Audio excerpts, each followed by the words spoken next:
tadi 7.000 per liter sekarang udah jadi 10.000 per liter. Buset, mahal banget. Iya, yang tadinya gue mikir-mikir beli bensin tanpa mikir-mikir, sekarang harus mikir-mikir dulu.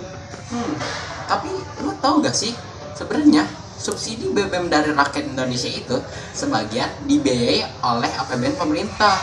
Nah, karena dalam beberapa tahun terakhir APBN pemerintah membengkak, akhirnya pemerintah mengambil kebijakan untuk menaikkan harga BBM. Nah, mungkin itu yang membuat harga BBM di seluruh Indonesia mengalami kenaikan. Oh, pantas harga BBM di Indonesia lebih murah dibanding negara-negara lain. Betul. Di samping karena meningkatnya permintaan BBM dari rakyat Indonesia, ada peran pemerintah yang membuat BBM di Indonesia itu masih tergolong stabil harganya. Oh, jadi apa yang harus kita lakuin supaya harga BBM bisa turun kembali? Banyak. Contohnya, kita bisa mulai menaiki kendaraan umum. Karena di Indonesia itu satu orang bisa menaiki satu kendaraan. Coba kalikan dengan berapa banyak rakyat Indonesia. Nah, itu yang membuat permintaan BBM dari rakyat Indonesia itu meningkat. Oke deh, sekarang gue akan ngurangin konsumsi BBM. Oke deh. Kalian tahu nggak sih kenapa harga BBM itu naik? Jadi, BBM naik itu disebabkan karena yang pertama, stok minyak bumi. Yang kedua, kondisi keamanan global. Yang ketiga, kondisi mata uang. Perlu diketahui, tidak semua negara itu kaya akan minyak bumi. Meskipun Indonesia punya tambang minyak bumi, tapi ya, itu nggak bisa mencukupi kebutuhan dalam negeri. Karena di Indonesia sendiri, sudah ada 100 juta lebih pengguna kendaraan baik pribadi maupun angkutan. Belum lagi nih ya, ada industri yang juga butuh BBM. Jadi, kalau minyak bumi di Indonesia dikuras terus-menerus, maka dapat habis dalam waktu lebih singkat. Itu sebabnya pemerintah masih mengandalkan impor BBM. Nah, tahu nggak sih, jika dihitung di seluruh dunia, sudah ada sekitar miliaran kendaraan. Bisa kamu bayangkan kan, berapa liter minyak bumi yang digunakan untuk memenuhi kebutuhan miliaran kendaraan itu? Belum lagi, dengan terjadinya konflik di beberapa negara seperti Rusia versus Ukraina, di mana keduanya juga negara pengekspor BBM di dunia.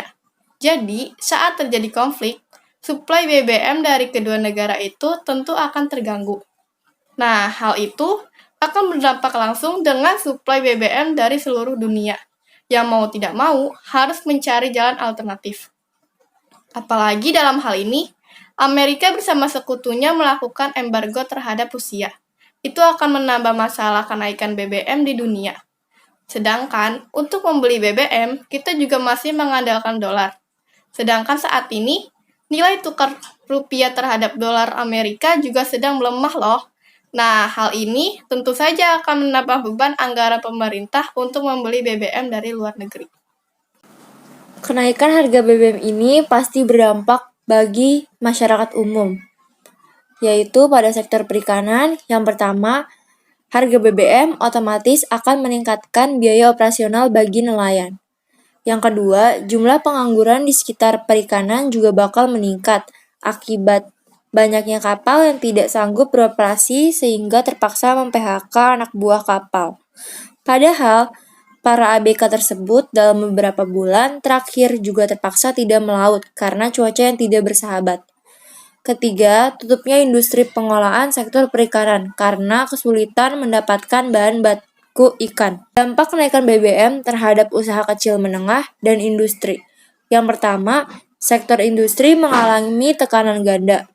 Yang kedua, berhentinya kelangsungan usaha UKM karena selama ini UKM juga belum menggunakan BBM untuk industri sehingga belum terlalu terbiasa terhadap kenaikan harga BBM. Tidak seperti industri besar, UKM juga belum melakukan switching bahan bakarnya menjadi batu bara atau bahan bakar alternatif lainnya. Kesimpulannya adalah kenaikan harga BBM ini disebabkan oleh APBN pemerintah yang membengkak dan kenaikan harga BBM menyebabkan penurunan kesejahteraan masyarakat.